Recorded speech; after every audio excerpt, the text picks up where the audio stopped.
Over the weekend, we know the FDIC had been talking to potential suitors. They've been trying to sell this thing for the past 2 weeks. Finally, they have accepted a bid. Silicon Valley Bank has been purchased. Silicon Valley Bank finally is sold. The new owner is Raleigh, North Carolina-based First Citizens Bank. They're acquiring all of the loans for the bank and the deposits. The numbers coming in here, $119 billion worth of deposits as of March 10th. They also had $167 billion of total assets. According to the feds, all 17 branches of Silicon Valley Bank will reopen as First Citizens outlets. The regulator says the purchase price was $72 billion, discounted by about $16.5 billion. First Citizens has been one of the biggest buyers of troubled lenders lately. Now officials are really focusing on other banks like First Republic Bank. Silicon Valley Bank had about $167 billion in assets. First Citizens only bought part of that. $90 billion of it, it's still with the FDIC. Really, it's a significant milestone, but by no means the end of this crisis. Hi, welcome back to Joe Blogs. As you've just seen, some of the assets and liabilities of Silicon Valley Bank have now been acquired by First Citizens Bank. So in today's video, I'm going to look into the details of that transaction. We'll look at exactly what they've bought, what they've paid for it, and what residual liabilities have been left with the FDIC. We'll talk about the loss sharing agreement that's been put in place between First Citizens Bank and the FDIC. We'll talk about the equity appreciation rights that have been given over to the FDIC. And then we'll go on to talk about the implications of this transaction for the wider market. And I'll give you my summary as to what I think is likely to happen in the banking sector over the next 3 to 6 months. Because this isn't the end of this crisis. Just because somebody has bought the assets of Silicon Valley Bank, they've cherry-picked all of the good stuff, doesn't mean that the banking sector is out of the woods and that there are no more potential casualties to come. This is the official press release issued by the FDIC relating to the sale of the deposits and loans of Silicon Valley Bank. It states the Federal Deposit Insurance Company entered into a purchase and assumption agreement for all deposits and loans of Silicon Valley Bridge Bank by First Citizens Bank and Trust Company, Raleigh, North Carolina. The 17 former branches of Silicon Valley Bridge Bank will open as First Citizens Bank and Trust Company on Monday the 27th of March. Customers of Silicon Valley Bridge Bank should continue to use their current branch until they receive notice from First Citizens Bank and Trust Company that systems conversions have been completed to allow full-service banking at all of its other branch locations. Depositors of Silicon Valley Bridge Bank will automatically become depositors of First Citizens Bank. All deposits assumed by First Citizens will continue to be insured by the FDIC up to the insurance limit. As of the 10th of March, Silicon Valley Bridge Bank had approximately $167 billion in total assets and about $119 billion in total deposits. Today's transaction included the purchase of about $72 billion of Silicon Valley Bridge Bank's assets at a discount of $16.5 billion. Approximately $90 billion in securities and other assets will remain in the receivership for disposition by the FDIC. In addition, the FDIC received equity appreciation rights in First Citizens Bank share in common stock with a potential value of up to $500 million. The FDIC and First Citizens Bank entered into a loss share transaction on the commercial loans it purchased from the former Silicon Valley Bridge Bank. The FDIC as receiver and First Citizens Bank will share in the losses and potential recoveries on the loans covered by the loss share agreement. The loss share transaction is projected to maximise recoveries on the assets by keeping them in the private sector. The transaction is also expected to minimise disruptions for loan customers. In addition, First Citizens Bank Company will assume all loan-related qualified financial contracts. The FDIC estimates the cost of the failure of Silicon Valley Bank to its deposit insurance fund to be approximately $20 billion. The exact cost will be determined when the FDIC terminates the receivership. The FDIC created Silicon Valley Bridge Bank following the closure of Silicon Valley Bank by the California Department of Financial Protection and Innovation. All of the deposits, both insured and uninsured, and substantially all assets of the qualified financial contracts of Silicon Valley Bank were transferred to the Bridge Bank. The purpose of establishing the Silicon Valley Bridge Bank was to allow time for the FDIC to stabilise the institution and market the franchise. So who is First Citizens Bank? Well, First Citizens Bank was founded in 1898 and is headquartered in Raleigh, North Carolina. And the company's website states that it's the largest family-controlled bank in the United States, which provides a unique legacy of strength, stability, and long-term thinking that has spanned generations. As at the end of December 2022, the bank had total assets of over $109 billion, total deposits of more than $89 billion, and was ranked as one of the top 20 banks in the USA. It really depends on what metric you look at, and obviously you need to take out banks such as Silicon Valley Bank and Signature Bank, both of which have collapsed. But roughly speaking, it's around the 15th or the 16th largest bank in the US, and has more than 10,000 employees. First Citizens Bank is highly acquisitive, and over the last 10 years has purchased 15 US-based banks. So let's firstly look at the terms of the deal that have been agreed between the FDIC and First Citizens. And one of the key issues here, I think, is the loss of value that's been seen at Silicon Valley Bank. As at the 31st of December, Silicon Valley Bank had $212 billion of assets, $74 billion of loans, and $342 billion of client deposits. As you've just seen from the press release, on the 10th of March, which is 2.5 months after the 31st of December, the total assets of the bank were $167 billion, which represents a fall of $45 billion in around 10 weeks. And the total deposits were $119 billion. So that represents a fall of $223 billion in 10 weeks. So this is basically the run on the accounts that caused the problems at SVB and led to its failure. At the beginning of March, customers started to get spooked, and a lot of the venture capital firms whose investee companies had accounts with SVB instructed those companies to move their deposits out of the bank. And the sheer volume of demand for transfer of funds led to the bank having to sell some of its long-term assets, the bonds that it had been investing into over the course of the last few years. All of those bonds were out of the money as a result of the fact that interest rates had risen so dramatically in the USA and put the bond prices below par, and therefore SVB booked a loss of $1.8 billion on the sale of those bonds, which it needed to do to get the cash to give to all of the customers. And that further fueled the panic because everybody saw that the bank was making losses and the rumours were that it was about to collapse, and so everybody wanted out. And of course, we've been talking about this run on the assets over the last few weeks, but it's really interesting to actually put a figure on that. And $223 billion, which represents around 2/3 of all of the deposits that Silicon Valley Bank was holding at the end of December, were moved out in the space of 10 weeks. And actually, when you look at the details, most of that money was moved out within the last 2 weeks. So that is a genuine run. So in terms of the deal itself, First Citizens Bank have paid $55 billion for $72 billion worth of assets. So that represents a discount of $16.5 billion, or around 23%. And this looks like a good deal for First Citizens Bank because they've cherry-picked what assets that they want.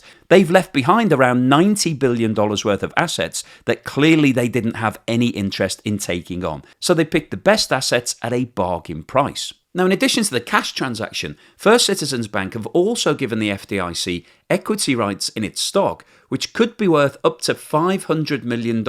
And the terms of this transaction were referred to as equity appreciation rights in the press release. And equity appreciation rights are something that are often given to employees to try to retain them. So basically what it says is if the share price of that institution rises, then you will benefit from that increase in the price. So basically what the FDIC has said here is that as part of this deal, if this results in an increase in First Citizens' share price, then the FDIC should get some benefit from that. Now, the exact details of this part of the deal haven't been released, so we don't know what the time frame is or what the parameters are in terms of the stock price itself. But what we do know is the FDIC could benefit up to $500 million, which when you take it in the context of the $16.5 billion discount that has been agreed for the $72 billion worth of assets, is relatively small beer. It could potentially end up reducing the discount that's been agreed to $16 billion, but overall, this looks like a very good deal from First Citizens Bank point of view. However, the only caveat on that is that there is a loss sharing agreement in place.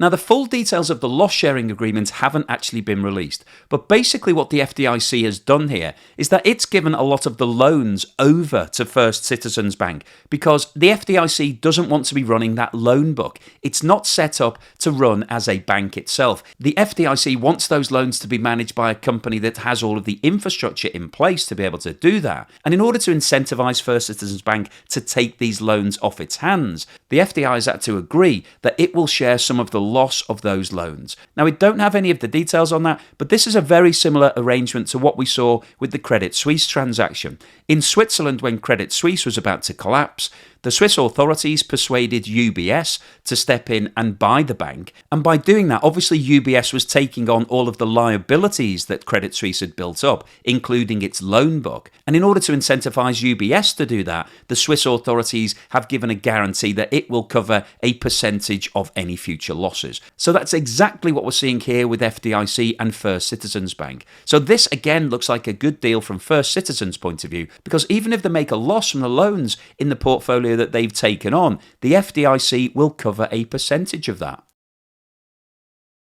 I think one of the really interesting parts of this deal is that First Citizens Bank haven't taken on all of the assets. The FDIC has retained $90 billion of assets. And you may be asking, why have they done that? Why didn't they just get rid of all of it? Well, the reason for that is that some of these assets will be trading at a significant discount. If you've been following this story, you'll know that Silicon Valley Bank invested a lot of its customer deposits over the course of the COVID pandemic into US Treasury bonds. And the problem with that is that during that period, interest rates were at an all-time low. So the yield on those bonds is very low. And as we've seen interest rates rise dramatically over the last 12 months, the market value of those bonds has fallen significantly. And as I mentioned earlier in the video, this was one of the problems that Silicon Valley Bank encountered when it had a run on its accounts, because the only assets it had that it could cash in to generate the cash to give to the customers were these bonds that were out of the money. And so as they started to sell those bonds in the market, they booked losses, and that made the position untenable. And because the majority of these bonds are long dated, so they all have maturity dates either 10, 20 or 30 years in the future, they will be significantly out of the money. So the market value that First Citizens Bank would be prepared to pay to take all of these assets off the FDIC's hands would mean a significant loss. So clearly the FDIC has taken a decision that it's better to hold those assets over the long term, wait for maturity and receive the full amount of the principal on those bonds, and therefore avoid booking any losses. So what's the summary and conclusion today? Well, I wanted to post this video firstly because we've been following the Silicon Valley Bank story. This was really the bank that triggered the latest crisis in the world of finance. The failure of Silvergate Bank a couple of days before Silicon Valley Bank got into crisis was really seen as an anomaly. Everybody was looking at that as being crypto related and not something that was going to affect mainstream banking.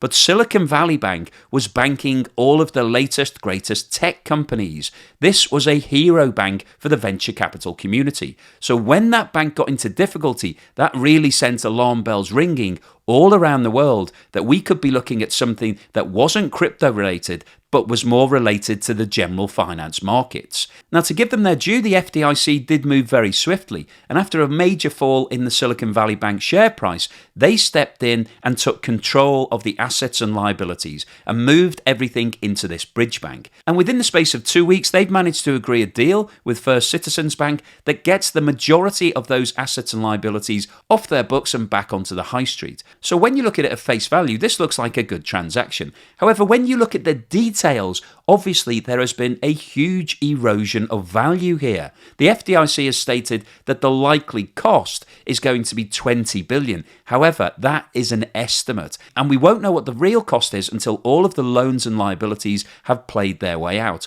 What we do know is that the assets that have been sold to First Citizen have been sold at a discount of $16.5 billion. So clearly that gives you a big percentage of the $20 billion that the FDIC is estimating as the total loss. So what they're saying is that we think there's a possibility that we could lose another $3.5 billion. But realistically, nobody really knows what the risk is that's sitting in that portfolio. So is this now a case of all's well that ends well, that we can put this matter to bed and move on and talk about something else? Well, unfortunately not, because the reason that Silicon Valley Bank failed was that there was a loss of confidence in that bank. Customers became concerned that the bank didn't have enough cash liquidity to be able to satisfy customer withdrawals, and that caused a run on the bank. And those concerns and fears are continuing to spread all around the world. Anybody that's got a large amount of cash sitting with a small financial institution, and let's face it, there are a lot of really small players that have entered the market over the course of the last 5 to 10 years. We've seen an explosion in digital banking. Fintech has been one of the big growth sectors. Everybody wants to get into fintech. It's seen as being the next great thing, and there are a myriad of options that you can place your money on deposit with. But as we've seen highlighted through the failure of companies like Silicon Valley Bank and Credit Suisse, customers are now worried about where their money is sitting, and money is moving rapidly away from the smaller end of the market to the larger, more established players. Now, I've talked about this at length in other videos, and we've identified the fact that there are small banks that are potentially teetering on the brink right now. And the authorities and senior figures in the world of banking are trying to calm everybody down to say, relax, leave your money where it is, and it will all be fine. But what you don't want to do is be the last guy who hears about a run on your bank, because then it's too late. If you get to the point that Silicon Valley Bank and Signature Bank got to, it's too late because the authorities have already stepped in, and then you as a customer are then reliant on the authorities doing the right thing and saving everybody's deposits. If they don't do that, that's when your capital could be at risk. And you may be thinking, well, that's fine because the authorities will always save us. But unfortunately, if we look back in history, what happened in 2008 is very similar to what's happening today. As I mentioned before, Bear Stearns was the biggest financial institution that got itself into difficulty first, and that was in March 2008. And that bank was actually saved through a bargain basement deal that was agreed with JP Morgan. JP Morgan took it on. However, as things started to get worse, banks decided that they didn't want to bail out other banks. And when Lehman Brothers got itself into difficulty in September 2008, everybody stood back and waited for the authorities to step in and save it. However, that didn't happen. Lehman Brothers went bust, and that triggered the whole global financial crisis. And there is a risk that that could happen again. What we're seeing at the moment is very similar to what happened at the start of the global financial crisis. So Silicon Valley Bank's assets have been sold to First Citizens, Credit Suisse was bailed out by UBS, so these are similar things that happened back in 2008. But if we suddenly see an avalanche of financial institutions and banks getting into major liquidity crises, the authorities may decide to step back and say, actually, this is a capitalist society. These institutions need to be profitable to survive, and if they're not profitable, then maybe they shouldn't survive. And if that happens, then there is a genuine possibility that we could see some financial institutions failing, and if that happens, that could trigger another global financial crisis. So hopefully you've enjoyed today's episode, you found it useful, informative and thought-provoking.